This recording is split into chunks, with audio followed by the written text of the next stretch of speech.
Hi guys, मेरा नाम वैष्णवी जीपकाटे है। मैं आपको चैप्टर नंबर 8 जो कि महाराष्ट्र बोर्ड के साइंस का है, chapter number 8 useful and harmful microbes को पढ़ाने वाली हूँ। तो ध्यान से सुनो, ठीक है।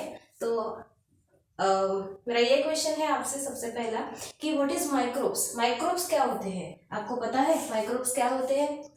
हाँ, अगर हाँ सभी को पता होंगे ही, तो मैं बता रही हूँ माइक्रोब्स क्या होते हैं। माइक्रोब्स यानी कि कीटाणु। कीटाणु आपने कभी देखे?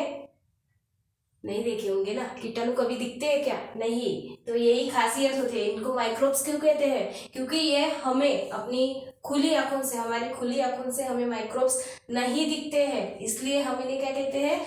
माइक्रोब्स। माइक्रो मीन्स माइक्रोस्कोप ने, माइक्रोस्कोप में जिन ऑर्गेनिजम्स को हम देख सकते हैं उन्हें हम क्या कहते हैं?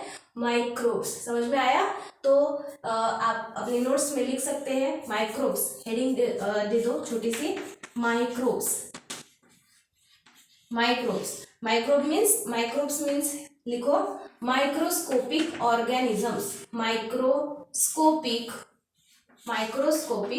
Organisms, microscopic organisms. सो आपको माइक्रोब्स क्या होता है पता चल गया। तो इसके बाद हम देखने वाले हैं कि माइक्रोब्स के टाइप्स कौन से होते हैं। टाइप्स मीन्स मेन टाइप्स देखेंगे हम। मेन टाइप्स दो होते हैं, यूजफुल एंड हार्मफुल माइक्रोब्स। तो यूजफुल हम इस चैप्टर में कुछ यूजफुल माइक्रोब्स पढ़ेंगे और कुछ हार्मफुल माइक्रोब्स पढ़ेंगे। तो देखो इसके बाद आप नेक्स्ट हेडिंग डालो, types of microbes. Types of microbes. आपको नोट्स भी बनाने हैं साथ के साथ। Microbes, there are two types of microbes. First one is useful microbes, और second type is harmful microbes.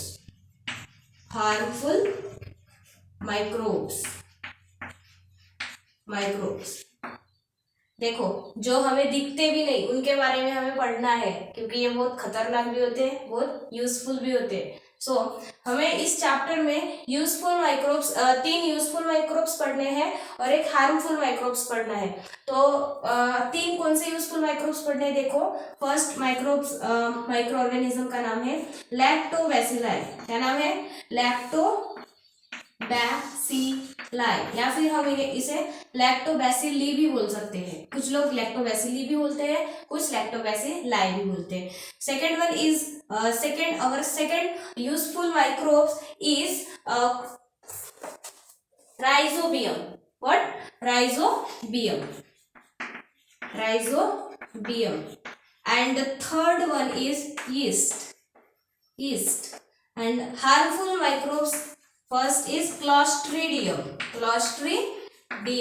और छोटे छोटे टॉपिक्स है इस चैप्टर में, जैसे कि एंटीबॉडी क्या होता है, एंटीबायोटिक्स क्या होता है, पेनिसिलिन क्या होता है, वो आपको आगे जाके पता चलेगा ही। तो हम इन एक एक माइक्रोब्स को डिटेल में पढ़ना शुरू करते हैं। तो आज के लेक्चर में हम लैक्टोबैसिलाई पढ़ेंगे, अगले लेक्चर में राइजोबियम, फिर यीस्ट, ऐसे करके हम आगे बढ़ते जाएंगे। This is our first lecture guys, please like, share and subscribe our video.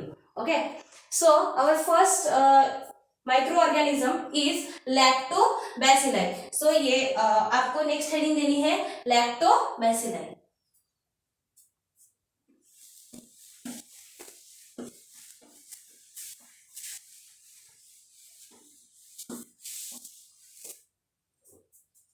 देखो, तो फर्स्ट ऑर्गेनिज्म है माइक्रो ऑर्गेनिज्म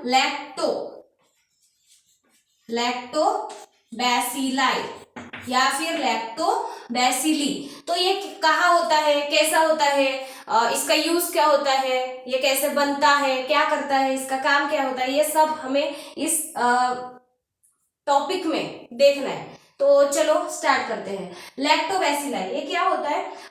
दही देखा है आप लोगों ने? दही जिसे हम कर्ड या फिर योगर्ट बोलते हैं, तो उसमें ये बैक्टीरिया पाया जाता है। तो देखो, लैक्टोबैसिलाई का शेप जो होता है वो रॉड शेप होता है। कैसा शेप होता है? रॉड शेप, या फिर हम उसे ट्रायंगुलर शेप भी बोल सकते हैं। तो फर्स्ट पॉइंट ये हो गया कि लैक्टोबैसिलाई का शेप कैसा हो गया? रॉड शेप, या फिर हम उसे रेक्टेंगुलर, सॉरी रेक्टेंगुलर में मैंने ट्रायंगुलर बोल दिया था, रेक्टेंगुलर शेप। ओके, रॉड और रेक्टेंगुलर शेप होता है ये बैक्टीरिया।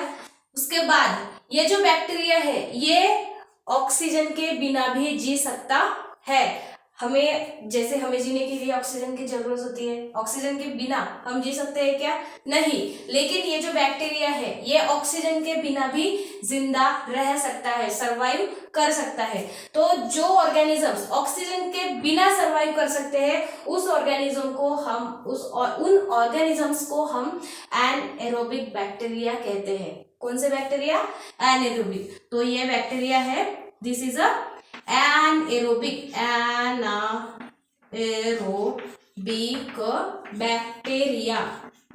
बैक्टीरिया। तो एनारोबिक बैक्टीरिया है एक प्रकार का। एनारोबिक का मीनिंग लिख लो नीचे, सर्वाइव मीन्स जीना, ठीक है। Survive without oxygen,